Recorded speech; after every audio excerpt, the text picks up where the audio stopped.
भारतानं आता अनलॉकच्या दिशेने वाटचाल सुरू केली आहे. अशा वेळी नेमकी कोरोनाची परिस्थिती काय आहे आणि आपण काय काळजी घेतली पाहिजे, काय करायला हवंय, याची चर्चा करण्यासाठी आज आपल्यासोबत अमेरिकेहून डॉक्टर अभिजित पाटील आहेत. डॉक्टर अभिजित जी, आपलं स्वागत प्रजापत्रामध्ये. नमस्कार. आपल्या लोकांशी संवाद साधण्यासाठी जी संधी तुम्ही उपलब्ध करून दिली त्याबद्दल धन्यवाद. अभिजित जी, आपण आता पाहतोय की भारतातही लॉकडाऊन नंतर आता अनलॉक सुरू झालंय. त्यानंतर 3 महिन्यापासून सारं जग कोरोनाशी झुंजतंय. आपण म्हणजे भारत 3 महिन्यापासून झुंजतोय, काही आणखी प्रभात 5-6 महिन्यापासून झुंजतायत. तर काय फरक आहे, म्हणजे अगदी सुरुवातीला ज्यावेळेस मार्च मध्ये कोरोना इंट्रोड्यूस झाला भारतामध्ये आणि आज या 2 टप्प्यांकडे आपण कसं पाहताय? आता हे 2 टप्प्यांचं कडे तुम्ही पाहिलं नीट तर आपल्याकडे आणि इतर जगाकडे थोडी परिस्थिती वेगळी आहे. सुरुवातीला जेव्हा कोरोना सुरुवात झाली फेब्रुवारीच्या एंड मध्ये किंवा मार्चच्या सुरुवातीला, त्यावेळेला आपल्याकडे केसेस हे खूप कमी होते. त्या तुलनेने पाश्चिमात्य देशांमध्ये त्याची संख्या खूप मोठ्या झपाट्याने वाढत होती. आपल्याकडे आता तो टप्पा दिसायला सुरुवात झाल्याची भीती थोडी आहे, कारण आपल्याकडे मागच्या काही दिवसांमध्ये दर दिवसाला 10,000पेक्षा जास्त केसेस आपण पाहतोय आणि ते थोडंसं जास्त चिंताजनक आहे. परंतु याचा दुसरा त्याची बाजू अशी आहे की इतर देशांनी ज्यांनी यशस्वीरित्या या कोरोना व्हायरसवर काबू मिळवलाय किंवा यशस्वीरित्या त्याचा प्रतिबंध केलाय, त्यातून आपण भरपूर काही शिकू शकतो आणि त्याचा अवलंब आपल्या समाज व्यवस्थेनुसार किंवा अर्थव्यवस्थेनुसार कसा करता येईल आपल्याला, याकडे पण आपण बघू शकतो. आपण हे पाहतोय की अमेरिकेसारख्या काही देशांनी टाळेबंदी केलीच नाही, म्हणजे अमेरिकेच्या सगळ्या स्टेटनी काही लॉकडाऊन नाही केलं. भारतामध्ये आपण कडेकोट लॉकडाऊन केलं. तर आता प्रश्न मला असं विचारायचं की हे जे लॉकडाऊन केलं जातं किंवा सातत्यानं कंटेनमेंट झोन केले जातात, त्याचा खरोखर कितपत फायदा होतो आणि याचा समाजाच्या मानसिकतेवरही परिणाम काय होतो? खूप चांगला प्रश्न आहे. आता एकतर कसं आहे की हा आजार सगळ्यांसाठीच नवीन आहे, त्यामुळे इतक्या मोठ्या प्रमाणात हा आजार पसरवेल आणि फैलावेल असं मला नाही वाटत की कोणीही अंदाज बांधला होता. त्यामुळे प्रत्येक देशाने वेगवेगळ्या प्रकारचे उपाययोजना आखल्या. आता आपल्या आणि अमेरिका किंवा पाश्चिमात्य देशांचं कंपॅरिझन करणं हे थोडं अवघड जातं, कारण आपल्याकडचं लोकसंख्या आणि त्या प्रकारची जी आरोग्य संस्था आपल्याकडे आहे त्यामध्ये खूप तफावत आहे. आता भारतासारख्या ठिकाणी लॉकडाऊन जे सुरुवातीच्या काळामध्ये झालं ते फायद्याचंच आणि उपायकारक झालं असं मी म्हणेल सध्या.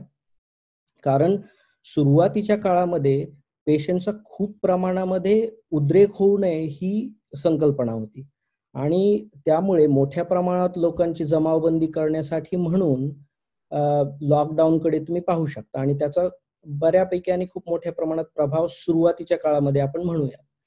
परंतु लॉकडाऊन हे उत्तर असू शकत नाही मोठ्या प्रमाणामध्ये, त्याला काही लिमिटेशन्स आहेत. त्यामुळे सुरुवातीच्या काळामध्ये आपण ज्या प्रकारचं लॉकडाऊन केलं ते बरोबर होतं असं एका अर्थाने आपण म्हणू शकू, परंतु ते आता खूप काळासाठी करणं हे त्याचा खूप वाईट परिणाम आपल्याला बघायला भेटतील आणि त्यामुळे आपल्याला रिओपनिंगच्या दृष्टीने विचार करणं खूप गरजेचं आहे. तुम्ही आता एक शब्द वापरला की कंटेनमेंट करे.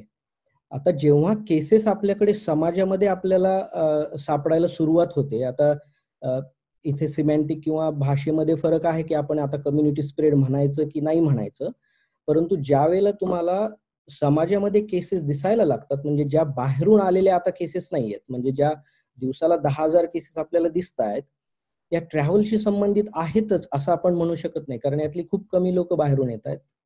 आणि याच्यामुळे 2 कन्सेप्ट आपल्याला लक्षात घेणं खूप गरजेचं आहे. एक म्हणजे आयसोलेशन आणि दुसरं म्हणजे क्वारंटीन, आणि याची खरी संकल्पना काय आणि ते कुठे करावं हे समजून घेणं गरजेचं आहे.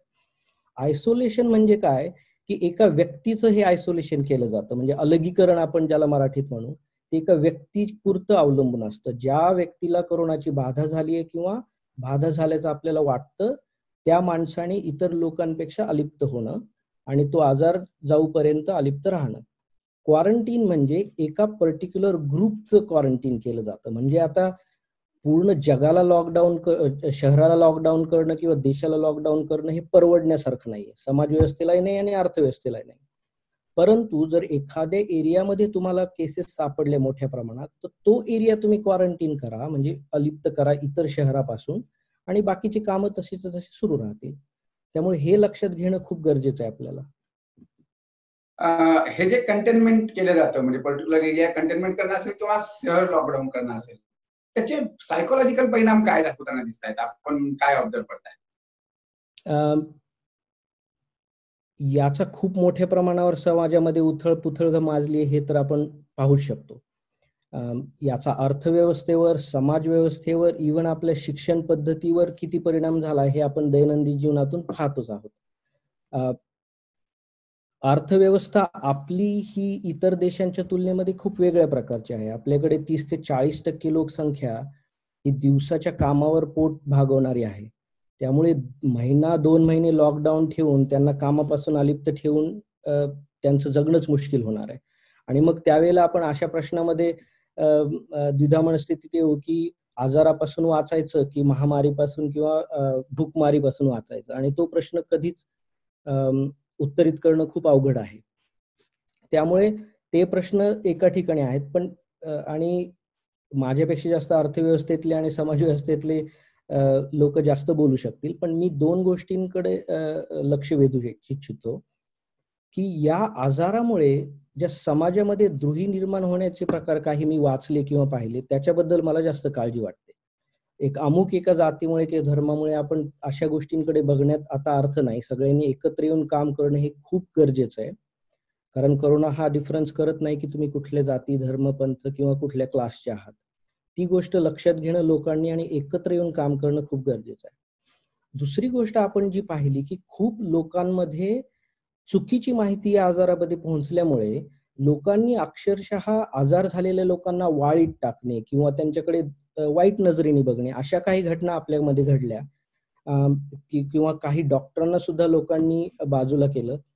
हे होणं कामाचं नाहीये, आणि याला रोखण्यासाठी लोकांपर्यंत या आजाराची माहिती पोहोचवणं आणि त्याची काळजी कशी घ्यायची हे कळाल्यानंतर हा आजार या आजाराचा प्रसार कमी करणं हे सोपं आहे. आपण हे पाहतोय की लोक एकीकडे म्हणजे वाईट टाकण्यासारखे प्रकार घडतायत, नातेसंबंधात दुरावा निर्माण होतोय, हे सगळे जे चित्र आहे. पण ह्याच्या मागे एक प्रमुख कारण जे किंवा कोरोनाची जी म्हणजे कोरोना झाला की मी आता कुठेतरी मरेल किंवा असं, ही जी एक भीती कायम आहे. त्याच वेळी मागच्या काही दिवसात एक सूर जगभरातून लावला जातोय किंवा अनेक संशोधक त्याबद्दल बोलतायत की कोरोनाची मारक क्षमता जी होती, सेव्हिरिटी जी होती, ती कुठेतरी कमी झाली आहे. आपल्याला काय वाटतंय, खरंच कोरोनाची मारक क्षमता कमी झाली आहे? बरोबर आहे. आता याची भीती तर खूप मोठ्या प्रमाणामध्ये सगळीकडे आहे. पहिली गोष्ट अशी आहे की हा आजारच खूप नवीन आहे. म्हणजे आरोग्य व्यवस्थेसाठी आम्ही जे काम करतोय त्यांच्यासाठी पण नवीन आहे आणि एकूण लोकांसाठी पण नवीन आहे. त्यामुळे सुरुवातीला थोडी भीती निर्माण होणं साहजिक होतं. परंतु आता जितकी माहिती आपल्या समोर येते आणि ज्या प्रकारचे उपाय इतर देशांनी ज्यांनी यशस्वीरित्या याचं कंट्रोल केलं ते पाहतो, त्यातून कळतं की भीतीचा आजार नाहीये हा. त्यामध्ये काही सोप्या आणि साधे उपाययोजना तुम्ही केल्या तर याला कंट्रोलमध्ये आणणं अवघड नाहीये, आणि त्याच्याबद्दल आपण बोलूच या. पण जो दुसरा प्रश्न आहे, दुसरा भाग जो तुम्ही म्हणले की या आजाराची मारक क्षमता कमी झाली आहे का, तर तसा सध्या तरी आपल्याकडे एव्हिडन्स किंवा पुरावा नाहीये.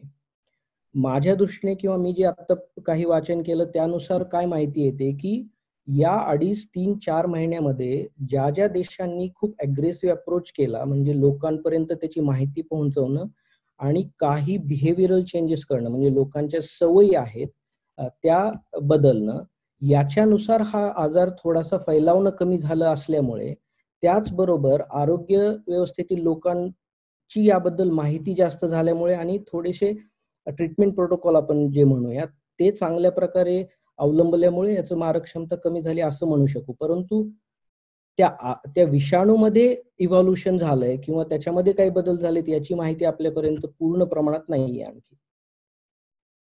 आपण हे एक पाहायला मिळते आपल्याला. आपण भारतातलं प्रमाण पाहिलं तर 3 दिवसापूर्वी भारतानं ऍक्टिव्ह पेशंटच्या तुलनेत रिकवर्ड पेशंटचा जो टप्पा होता तो जास्त झाला, तो टप्पा ओलांडला. पेशंट बरं होण्याचं प्रमाणही भरपूर मोठं आहे. मग खरोखरच धोका जो पहिल्या दिवशी सांगितला होता तेवढा मोठा आहे का धोक्याची पातळी कुठे कमी होती? लोक बरे होत आहेत यातून ही संख्याकडे बघणं हे खूप चांगलं आहे. यातून आपल्याला दोन गोष्टी कळू शकतील की या आजारामध्ये, आणि आपण पुन्हा बोलूया त्याच्यावर सविस्तर, की 80 ते 90% लोकांना या आजारातून बरं होण्यासाठी खूप मोठी कसरत करावी लागत नाही किंवा तुम्हाला हॉस्पिटलमध्ये जावं लागत नाही. तुमची प्रतिकार शक्तीच याला रोखण्यामध्ये भरपूर कामाला येते. त्यामुळे जे ज्यांचे रिपोर्ट निगेटिव्ह होत आहेत किंवा जे कव्हर होत आहेत ती चांगली बाब आहे याच्यातून. परंतु या आजाराची इन्फेक्टिव्हिटी ही खूप मोठ्या प्रमाणात आहे. त्यामुळे फक्त पॉझिटिव्ह जे रिकव्हर झालेत लोक त्यांच्याकडे बघून आपण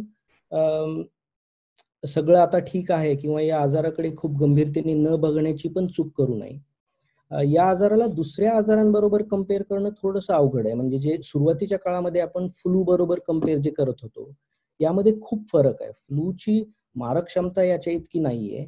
फ्लूची इन्फेक्टिव्हिटी म्हणजे ज्या पद्धतीने तो आजार क्विकली पसरतो तसा फ्लू पसरत नाही. त्यामुळे दोन्ही गोष्टी समजावून घेणं ही पहिली गोष्ट आहे. म्हणजे कुठल्याही आजाराला तुम्ही जितकं जास्त घाबराल तितका तो आजार मोठा वाटतो. जितकं तुम्ही त्याची माहिती योग्य प्रकारे घ्याल तितका तो आजार हँडल करायला किंवा त्याचा प्रसार कमी करण्यासाठी फायदा होईल.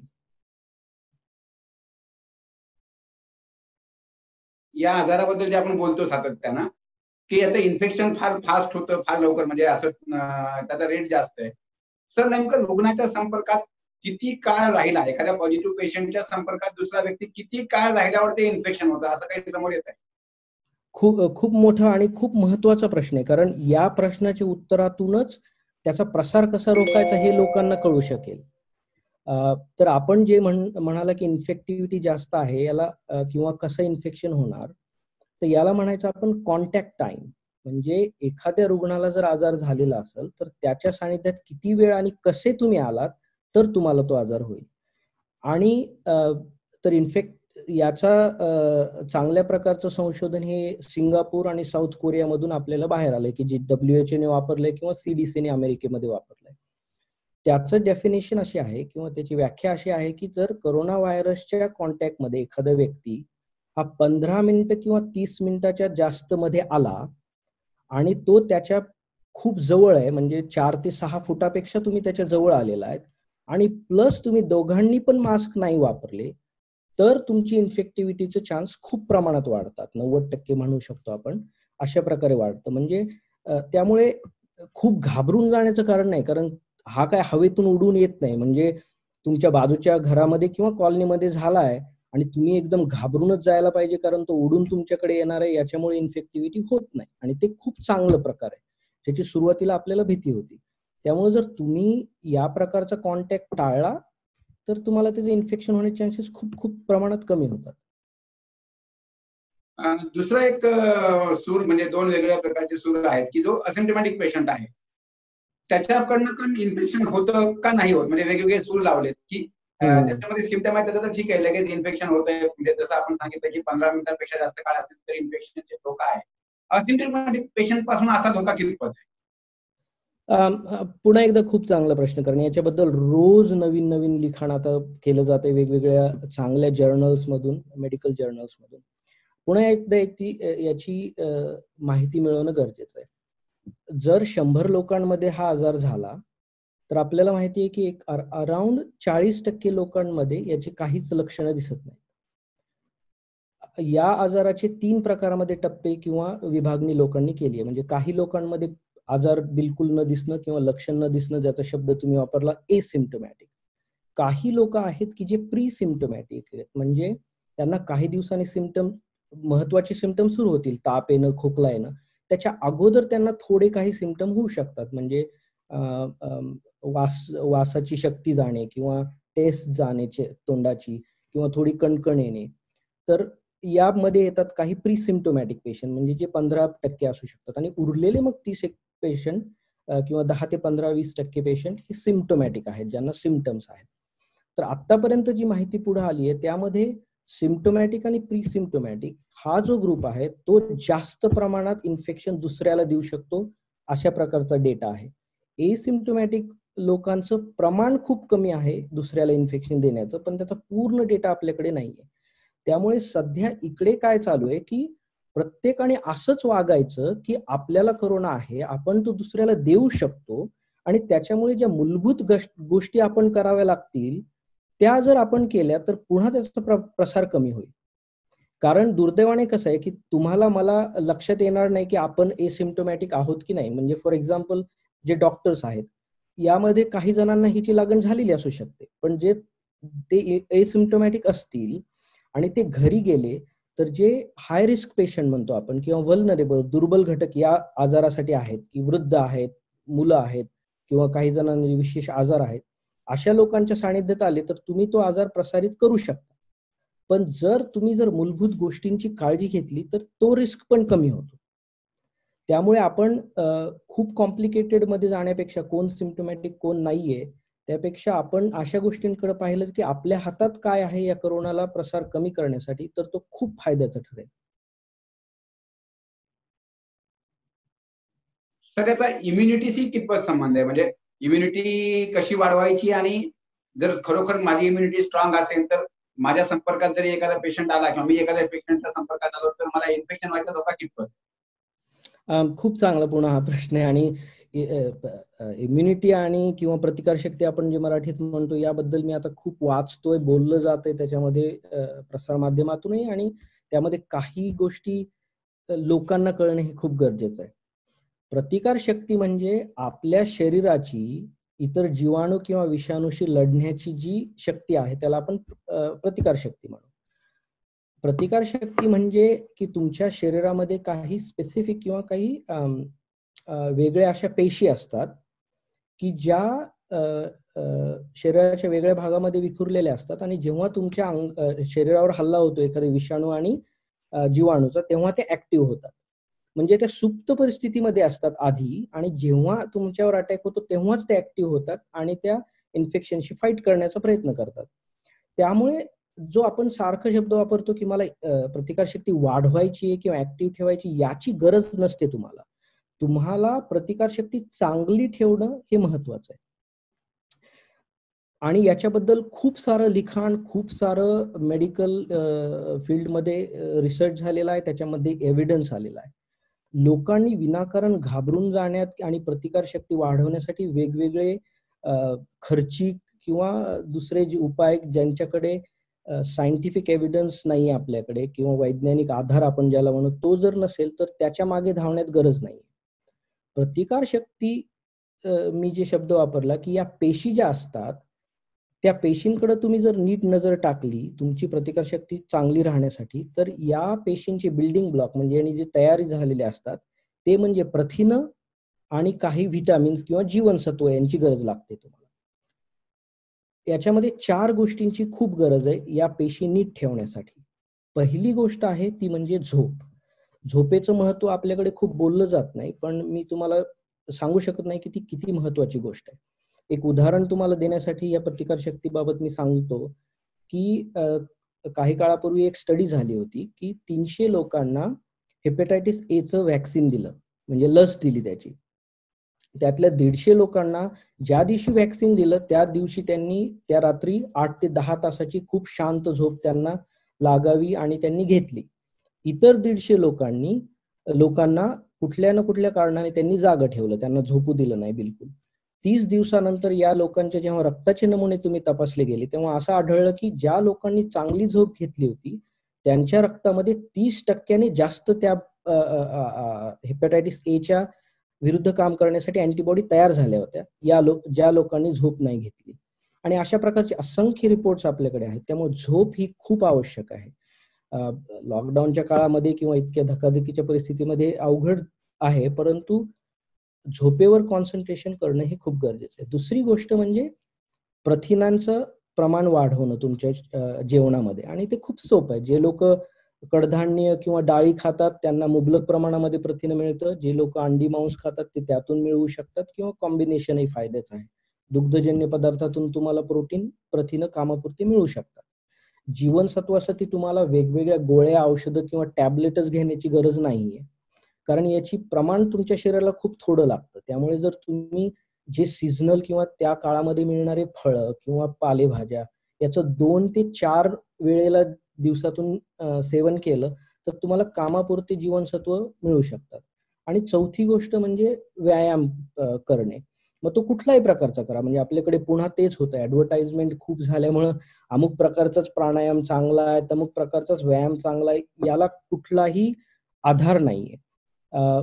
सायंटिफिक आधार खूप आहे की तुम्ही कुठल्याही प्रकारचा, परंतु नियमित प्रमाणात आणि कन्सिस्टंटली व्यायाम केला 20 ते 30 मिनिटं दिवसातून आणि 150 मिनिटं एका आठवड्यामध्ये, मग तुम्ही जॉगिंग करा, वॉकिंग करा, स्विमिंग करा, कुठलाही तुम्हाला व्यायाम करायचे, योगा करा.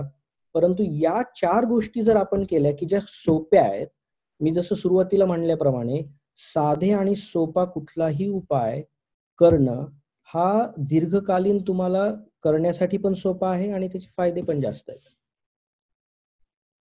सर, आपण आता म्हणजे मी ह्याच्यामध्ये प्रतिकारशक्तीचा जो काही रोल आहे तो आपण बोललो, आपण त्याच्यावर चर्चा केली आहे. रुग्णाच्या इन्फेक्शन संदर्भात आपण चर्चा केली आहे. पण सातत्याने एक जाणवतं की एखाद्या भागात 2-3 पेशंट अचानक पॉझिटिव्ह सापडले, म्हणजे मी बीड जिल्ह्याचा अनुभव घेतो की लगेच सोशल मीडियामधून अनेक ठिकाणी आपण व्यक्त व्हायला सुरुवात होतो की नाही आता पुन्हा सगळं लॉकडाऊन केलं पाहिजे. कारण एक भीती जी आहे, ही भीती कायम घरात मनात घर करून बसलेली आहे. तर आपला जो कोरोनाचा हा लढा आहे, नेमका किती दिवस चालेल आजही काही सांगता येत नाही. आता आपण त्यावर एक्सपर्ट आपण सांगाल. तर या भीतीतून बाहेर कसं पडायचं आणि घरात किती काळ बसायचं, काय नेमकं याचं रिलेशन आपण कसं लावतो? नाही, खूप बरोबर आहे. आणि याच्या भीतीचं पुन्हा तेच कारण असं आहे की आणखीही 3 महिने झाले तरी मला वाटतं लोकांपर्यंत त्याची खरी माहिती पोहोचणं खूप गरजेचं आहे. जितकी जास्त माहिती लोकांपर्यंत पोहोचेल की हा अमुक आजार कशामुळे होतो हे कळालं आपल्याला नंतर, की मग ते नाही केलं तर आजार नाही होणार हे साहजिक आहे. त्यामुळे आजार कसा प्रसार होतो हे कळणं सगळ्यात महत्वाचं आहे. आता करोना हा एक विषाणूचा आजार आहे. आता पुन्हा सोशल मीडियातून खूप अवघड माहिती कंट्रोल करणं खूप अवघड आहे. म्हणजे कालच मी वाचत होतो, एकाने मला मेसेज फॉरवर्ड केला की WHO आता असं सांगतंय की हा व्हायरस नसून बॅक्टेरिया आहे. म्हणजे अशा प्रकारची माहिती आपल्याकडे बाहेर येणे खूप धोकादायक आहे, जी की चूक आहे. त्यामुळे पहिली गोष्ट लोकांनी अशी घ्यावी की तुम्ही जर एखादी माहिती वाचली मीडियावर किंवा सोशल मीडियावर, तर त्याची माहिती घ्या की चूक आहे का बरोबर आहे. मग त्या आपल्याकडे खूप चांगले डॉक्टर्स आहेत देशामध्ये, तुम्ही खूप लोकांशी कॉन्टॅक्टमध्ये राहू शकता आणि त्यांना विचारू शकता की हे खरं आहे की खोटं आहे, किंवा त्याच्यावर अवलंबून राहण्याच्या ऐवजी. आता करोना हा एक व्हायरस आहे किंवा विषाणू आहे हे आपल्याला माहिती आहे. त्यामुळे त्याचा बॅक्टेरिया नसल्यामुळे अँटीबायोटिकचा त्याच्याशी अर्थार्थी संबंध नाहीये. दुसरी गोष्ट, या विषाणूचा प्रादुर्भाव मुख्यत्वे करून हा श्वसनाच्या मार्फत जे उडतात तुषारे त्यामुळे होतो. म्हणजे तुम्ही बोलताना, तुम्ही खोकताना, शिंकताना यातून जे तुषार उडतात ते दुसऱ्या लोकांच्या अंगावर गेल्यानंतर किंवा त्याने श्वासातून ते इनहेल केल्यानंतर तो आजार होतो. आता यामध्ये छोट्या आकाराचे तुषार असतात आणि मोठ्या आकाराचे तुषार असतात. जितका मोठा आकार तुषाराचा तितके व्हायरस जास्त. त्यामुळे हा प्रसार फक्त त्यामार्फत होतो. आणि जर एखादा खोकला आणि माणूस खोकला आणि तो एखाद्या सरफेसवर किंवा एका पृष्ठभागावर पडला आणि तिथे तुमचा टच झाला आणि नंतर तोच हात तुमच्या नाकाला, तोंडाला, डोळ्याला झाला, तर मग प्रादुर्भाव होऊ शकतो. असे 2 प्रकार आहेत. त्यामुळे खूप घाबरून जाण्यासारखं यात काही नाही की तुम्ही दुरून एखाद्याला पाहिलं आणि त्याच्याकडून तुम्हाला आजार होणार आहे असं नाहीये. त्यामुळे लोकांना विनाकारण वाळीत टाकून आणि वाईट दृष्टीने बघण्यात आपण टाळणं खूप गरजेचं आहे. तिसरी गोष्ट म्हणजे हा काही खाण्यातून किंवा त्या अशा गोष्टींमधून आजार वाढत नाही. त्यामुळे त्याच्याबद्दल खूप भीती बाळगण्यात अर्थ नाही. मला असे काही रिपोर्ट आणि मेसेजेस आले की लोक चक्क डेटॉल किंवा साबणाच्या पाण्याने त्यांचे फळं भाज्या धुत आहेत आणि ते चुकीचं आहे. सोप्या गोष्टी कोमट पाण्यामध्ये तुम्ही फळं भाज्या 10-15 मिनिटं भिजवून ठेवल्या, नीट खळखळत्या पाण्यामध्ये धुतल्या आणि आपण गरम जेवण असंही जेवतोच, याच्याने कुठलेही बॅक्टेरिया व्हायरस मरून जातात. त्यामुळे त्याची भीती बाळगण्याची गरज नाही. ही पहिली गोष्ट. दुसरं असं की हा आजार कमी करण्यासाठी म्हणून काही सिंपल उपाय आहेत. आणि एक 1200 BC मध्ये म्हणजे खूप जुन्या काळी एक छोटासा निबंध लिहिला गेला होता. त्याला ओकम्स रेझर नावाचा निबंध म्हणतात लॅटिन भाषेमध्ये. त्याचा अर्थ इंग्लिशमध्ये असा आहे की प्रॉब्लेम सॉल्व्हिंग प्रिन्सिपल्स. म्हणजे कुठल्याही एखाद्या मोठ्या समस्येशी लढताना आपण जेव्हा त्याच्यावर उपाय शोधू, तर त्यामध्ये एक वाक्य असं आहे की the simplest solution to a problem is usually the correct one. म्हणजे जे सोपे उपाय ते मोठ्या प्रमाणात कामाला येतातच. दुर्दैवाने या आजारावर सध्या लस नाहीये किंवा त्याच्या विरुद्ध काम करण्यासाठी एखादं मेडिसिन पण नाहीये. त्यामुळे आपल्याला या गोष्टींकडे लक्ष द्यावं लागेल की कुठले उपाय कामी आहेत. एक आपल्यासाठी चांगली जमेची बाजू काय आहे की जर तुम्ही अशा देशांकडे बघितलं म्हणजे ज्यांनी कंट्रोल केलेलं आहे कोरोना व्हायरस, न्यूझीलंड असेल, तायवान असेल, साऊथ कोरियामध्ये खूप भागांमध्ये असेल, यांच्याकडे बघितलं तर त्यांनी काही सोपे उपाय केले होते, परंतु ते सगळ्या समाजाने त्याला ऍक्सेप्ट केलं होतं आणि अवलंबलं होतं. त्यामुळे आता लढाई फक्त लॉकडाऊन करणं आणि प्रशासकीय लेव्हलची राहिलेली नाहीये. ही लढाई आता प्रत्येक माणसाने आपल्या घरामध्ये रस्त्यावर लढण्याची गरज आहे आणि ती खूप सोप्या प्रमाणात आहे. आता आपल्याला जर कळालं, आता मी तुम्हाला काही मुद्दे सांगतो की काय गोष्टी आपण करू शकू ज्यांनी ह्याचा प्रसार कमी करता येईल.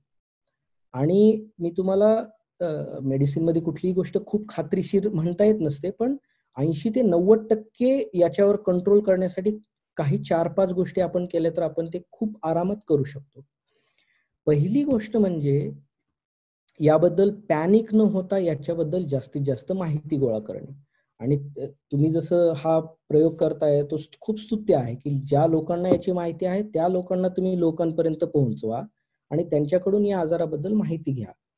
दुसरी गोष्ट अशी आहे की लॉकडाऊन हे आता संपलेलं आहे आणि संपवावंच लागेल आणि ते टप्प्याटप्प्याने ओपन करणं गरजेचं आहे. त्यामुळे फक्त जिथे आपल्या देशाकडे तुम्ही जर नीट पाहिलं चित्र, तर आपल्या देशातील कोरोना व्हायरसचे 80 ते 90% केसेस हे खूप कमी भागामध्ये, म्हणजे मोठे शहर मुंबई, पुणे, अहमदाबाद, दिल्ली अशा शहरांमध्ये मोठ्या प्रमाणात संख्या आहे. त्यामुळे तुम्ही पूर्ण देशाला वेठीस धरण्यात अर्थ पण नाही आणि त्याचा फायदा पण आपल्याला दिसणार नाही. त्यामुळे जे कंटेनमेंट झोन आहेत, आयसोलेशन क्वारंटीन झोन आहेत, याच्यावर फोकस करणं गरजेचं आहे. त्यामुळं आता यात मी इथलं उदाहरण तुम्हाला देतो. जेव्हा इथं उद्रेक वाढला होता माझ्या शहरामध्ये, जेव्हा केसेस खूप मोठ्या प्रमाणात होत होत्या, इथे सुद्धा खूप लोक होमलेस आहेत, गरीब आहेत. आता जेव्हा आपण आयसोलेशन म्हणतो त्याचा आपण बारकाईने विचार करण्याची गरज आहे. म्हणजे तुमच्या माझ्यासारख्याकडे जिथं रूम आहेत, 3-4 रूम आहेत, 2च घरात लोक राहतात, तिथे एका माणसाने एका रूम मध्ये आयसोलेट होणं शक्य आहे. पण आपल्याकडे खूप सारे लोक असे आहेत की जे 10 लोक एका 2 रूमच्या घरामध्ये राहतात, त्यांनी आयसोलेट होणं हे शक्य नाहीये. मग अशा वेळेला अशा लोकांना आयसोलेट करण्यासाठी गव्हर्नमेंट पातळीवर किंवा सरकारी किंवा स्वयंसेवी पातळीवर आपल्याला काहीतरी पावलं उचलणं गरजेचं आहे. इथे जेव्हा खूप मोठ्या प्रमाणात केसेस सुरू झाल्या होत्या तेव्हा इथे एक फुटबॉलचं जे स्टेडियम आहे तिथं 8 दिवसामध्ये गव्हर्नमेंटनी 900 बेडची आणि त्याच्यामध्ये कर्टन टाकून त्यांनी सोय केलेली होती की जे अशा प्रकारचे असतील ज्यांना आयसोलेट होता येत नाही आपल्या घरामध्ये, त्या लोकांना तिथे आणले आणि त्यांना 14 दिवसाचं ते आयसोलेट करून जेव्हा ते बरे होतील तेव्हा घरी गेले.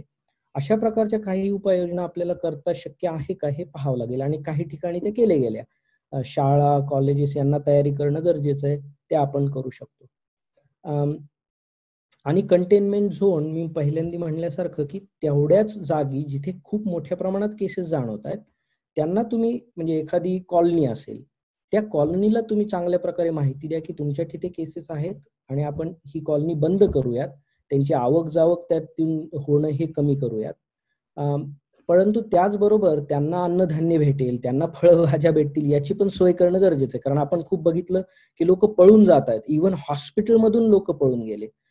जर त्यांना ऑलरेडी चांगली माहिती दिली, त्यांना म्हणजे मिनिमम सुखसोयी दिली, सुखसोयीची गरज नाहीये पण किमान अन्नधान्य, पाणी पुरवलं तर ती लोक मला वाटतं की पाळू शकतील काही गोष्टी. तर याकडे आता लक्ष देणं खूप गरजेचं आहे. त्यामुळे कंटेनमेंट, आयसोलेशन, क्वारंटीन कडे जास्त लक्ष देणं खूप गरजेचं आहे. पूर्ण शहराला वेठीस धरून चालणार नाही. त्याच प्रकारे आपल्याला फिजिकल डिस्टन्सिंग हे खूप महत्वाचं आहे. मी ज्या प्रकारे सांगितलं की तुम्ही जेव्हा खोकता तेव्हा हे जे तुषार असतात ते, आणि याच्या लॅबमध्ये हे दाखवलेलं आहे, मी तुम्हाला व्हिडिओ नंतर पाठवू शकतो जे लोकांपर्यंत तुम्ही पोहोचवा, की जेव्हा आपण खोकतो तेव्हा त्याचा प्रसार जास्तीत जास्त 4 ते 6 फुटापर्यंत होतो. म्हणजे जर तुम्ही माझ्यापेक्षा 4 ते 6 फुटापर्यंत उभे राहाल तर तुमचा प्रादुर्भाव ऑलरेडी खूप कमी प्रमाणात झालेला आहे, तुम्हाला त्याचा संसर्ग होण्याची शक्यताच खूप कमी होते. त्यामुळे ते पाळू शकतो आपण, आपल्याला घरातच भिवून बसण्याची गरज नाही. परंतु हे जर लोकांनी कटाक्षाने पाळलं तरच याचा फायदा होईल. जर बाहेर पडले आणि हे नाही पाळलं तर अवघड आहे. तर याच्या मग आपल्याला मोठ्या प्रमाणात विचार करावा लागेल की दुकानांमध्ये हे कसं अंमलात आणणार आहेत आपण, ऑफिसेसमध्ये कसं अंमलात आणणार आहेत. मग समजा दुकानामध्ये एकाच वेळेला 10 जणांनी गर्दी करण्याऐवजी 4 लोकांनाच एका वेळेला पाठवा, त्यांनी दूर दूर उभा राहा. किंवा काही ठिकाणी आपण ऑलरेडी पाहतोय की दुकानदाराच्या कॅशियरमध्ये आणि जिथे तुमचा ग्राहक उभा राहतो त्याच्यामध्ये पार्टिशन उभं करू शकता, जेणेकरून डिरेक्टली त्यांचा कॉन्टॅक्ट नाही येणार. एकदम क्लोज स्पेसेसमध्ये आता जाण्याचं टाळावं, जिथं म्हणजे एखाद्या बँकेमध्ये 100 लोक एकत्र येण्याने प्रादुर्भाव खूप लवकर होईल.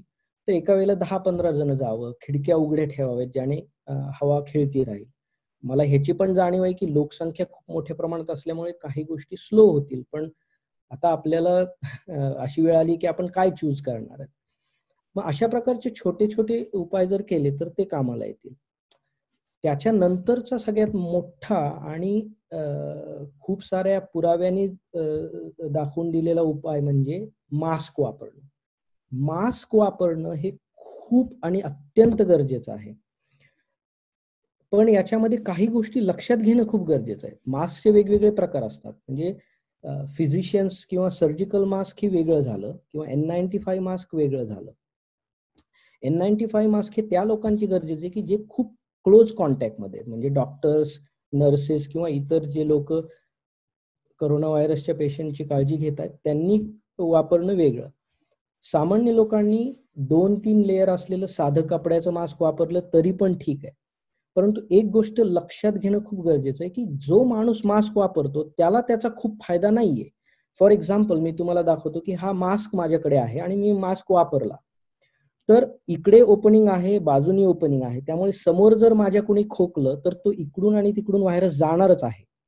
परंतु या मास्कचा फायदा तुमच्यासाठी खूप आहे, म्हणजे पुढच्या व्यक्तीसाठी. म्हणजे मी जर खोकलो तर माझ्याकडे जर 100 व्हायरस बाहेर पडणार असतील, विषाणू बाहेर पडणार असतील, तर मी मास्क वापरला तर फक्त 10च व्हायरस बाहेर पडणार आहे आणि त्यामुळे त्याचा प्रभाव खूप कमी होतो. त्यामुळे इंग्लिशमध्ये म्हण आहे की I protect you and you protect me. म्हणजे तुम्ही जर मास्क वापरला तर तुम्ही तुमच्या घरच्यांना किंवा बाहेरच्यांना प्रोटेक्ट कराल, मी जर मास्क वापरला तर मी बाकीच्यांना प्रोटेक्ट करेल. आणि म्हणून जितक्या जास्त प्रमाणात लोक मास्क वापरतील तितका लवकर हा व्हायरस आपल्याकडून निघून जाईल, कारण त्याचा प्रसार तितक्यापर्यंत जाणार नाही. आणि शेवटची गोष्ट जी खूप प्रकारे बोलली जाते ती म्हणजे हँडवॉश. त्याबद्दल मी खूप सांगण्यात अर्थ नाही, कारण त्याबद्दल खूप बोललं जातंय, परंतु एवढंच सांगेल की खूप सॅनिटायझर आणि वगैरे असण्याचीच गरज नाहीये. तुम्ही जर प्रॉपरली हात धुतला साबणीने 2, 3, 4 वेळेला आणि शक्यतो प्रत्येक वेळेला जेव्हा तुम्ही बाहेरून येणार तेव्हा ते खूप फायद्याचं होईल. एक शेवटची गोष्ट मी सांगू इच्छितो पुन्हा मास्क बद्दल. मी खूप बघतो की आपण काय करतो की मास्क लावल्यानंतर जेव्हा लोक एकत्र भेटतात तेव्हा ते तोंडावरून खाली करतात, मग थोडा वेळ बोलतात किंवा एकत्र बसले असताना चहासाठी असं करतात, पुन्हा वर घेतात. याचा काहीही फायदा नाहीये. दुसरी गोष्ट म्हणजे तुम्ही इथं पकडताय मास्क आणि खाली वर करताय तर पुन्हा तुम्ही त्याला कंटॅमिनेट करणार. त्यापेक्षा तुम्ही फक्त मास्कला बाजूनी काढून ठेवणे आणि मग त्याचं हँडवॉश नंतर वापर करणे, या मूलभूत गोष्टी आणि हे सोप्या गोष्टी आहेत शिकण्यासाठी आणि प्रत्येकाला करण्यासाठी. आणि एवढ्याच 5 गोष्टी न्यूझीलंड म्हणा किंवा तायवान म्हणा या देशांनी केल्यात. त्यांच्याकडे पण लस नाहीये, त्यांच्याकडे सुद्धा गोळ्या नाही, औषधं नाहीये. आणि जर त्यांनी केलंय तर आपणही हे करू शकतो. आपण मास्क बद्दल बऱ्यापैकी माहिती दिली आणि मास्कवर आपला भरही आहे. आता हे सगळं करताना दोन्ही व्यक्तींनी समोरासमोर मास्क लावून बसणं खरोखर गरजेचं आहे का? एखाद्या व्यक्तीला जर मास्क असेल तर दुसऱ्याने नाही वापरला तर प्रोटेक्ट होऊ शकतो? नाही. आणि तिथेच थोडंसं गरजेचं आहे लोकांना समजणं की प्रत्येकाने मास्क वापरणं त्यामुळे गरजेचं आहे. कारण जर तुम्ही मास्क नाही वापरला परंतु तुम्हाला जर तुमच्यामध्ये कोरोना व्हायरस आहे तर तुम्ही तुम्ही बोलण्यातून किंवा थुंकण्यातून तो व्हायरस उडाला तर तो व्हायरस माझ्यावर करणारच आहे, म्हणजे माझ्यावर आघात करणारच आहे. कारण मी जसं बोललो की मी जर मास्क वापरला तर इकडून ओपनिंग आहे, बाजूनी ओपनिंग आहेच आहे, त्यामुळे 50% व्हायरस माझ्यात येणारच आहे. त्यामुळे दोघांनी वापरणं तितकं गरजेचं आहे. परंतु त्याच उदाहरणामध्ये जर तुम्ही वापरला असता व्हायरस तर 100 व्हायरसच्या ऐवजी 10 व्हायरस बाहेर आले असते आणि मग माझा व्हायरस 10 व्हायरसला रोखू शकतो पण 100 व्हायरसला रोखण्याचं प्रमाण कमी होतं. त्यामुळं दोघांनी व्हायरस वापरणं हे खूप गरजेचं आहे. याचं आपण अॅनॉलॉजी म्हणून व्हॅक्सिनकडे बघू शकतो. म्हणजे आपण जेव्हा व्हॅक्सिन घेतो, तुम्ही पहा जर खरा डेटा बघितला तर काही 100% मुलं व्हॅक्सिन होत नाहीत आपल्याकडे. परंतु जी इम्युनिटी सगळ्या समाजाला पोहोचण्यासाठी 70% लोकांनी जरी व्हॅक्सिन घेतलं तर त्याची हर्ड इम्युनिटी तयार होते हे आपल्याला माहिती आहे. त्याच प्रकारे 60 ते 70, 80% लोकांनी जर मास्क वापरला तर या आजार आपण खूप लवकर देशातून घालवू शकतो. मी थोडा आपला मास्कवर पुन्हा वेळ घेतोय. शुअर. हे जो मास्क वापरण्याचा आहे मग तो घरात पण आता म्हणजे घरात बसल्यानंतर सर्व सदस्यांनी मास्क घालून बसायचं का? तिथं म्हणजे एक्सेप्शन कुठे ठेवता येतं? बरोबर आहे. एवढं आपल्या लक्षात आलं की एकदम म्हणजे तुम्ही घरामध्ये मास्क वापरण्याची खूप गरज नाही, अनलेस की तुम्हाला खोकला येतोय किंवा तुम्हाला काही जर इतर लक्षणं दिसत असतील तर मग वापरा. परंतु घरातले जे 4 लोक आहेत की ज्यांच्या सानिध्यात तुम्ही सारखे तर मास्क वापरण्याची गरज नाही.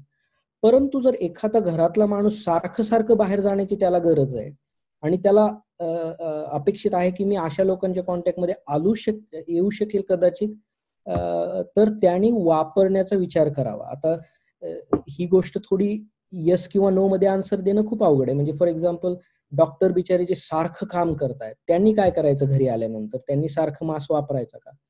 तर सध्या तरी त्याची गरज नाही असं दिसतंय. जर तुम्ही हात नीट सॅनिटाईज केले, हात वॉश केला, थोडा दूर अंतर ठेवलं, इव्हन घरामध्ये काळापुरतं, म्हणजे तुम्हाला सारखंच एकत्र जेवताना ठीक आहे तुम्ही थोडं जवळ बसू शकता, पण जितकं शक्य आहे तितकं कॉन्टॅक्ट टाळा, तर मग गरज नाही. परंतु जेव्हा तुम्ही सार्वजनिक ठिकाणी जाता तेव्हा मी म्हणेल ऍब्सोल्युटली की खूप गरजेचं आहे की तुम्ही मास्क वापरावं. पण घरी नाही वापरलं तरी चालेल. पुन्हा याच्यामध्ये दुसरा प्रश्न खूप येत आहेत की याच्यामुळे मी कार्बन डायऑक्साईड माझ्या मग इनहेल करतोय का, त्याच्यामुळे दुसरे आजार उद्भवणार आहेत का? तर तसं काही नाहीये. मास्क हे तुम्ही गॅसेस त्याच्यातून पुन्हा इनहेल करत नाहीत. त्यामुळे तुम्ही जे श्वास तुम्हाला ऑक्सिजन तेवढ्याच प्रमाणात मिळणार आहे आणि त्याच प्रमाणात तुम्ही कार्बन डायऑक्साईड बाहेर टाकणार आहे. एक खूप कमी टक्के पेशंट ज्यांना दम्याचा आजार आहे, ज्याचे जास्त आहेत, त्यांना थोडासा त्रास होऊ शकेल आणि त्यांना आपण अलिप्त ठेवलं तर चालेल. पण इतर जे 95-99% पॉप्युलेशन आहे त्यांना हे आजार नाहीयेत आणि त्यांनी त्यामुळे जर वापर केला तर याचा खूप मोठा प्रभाव आपल्याला दिसेल येत्या काळामध्ये.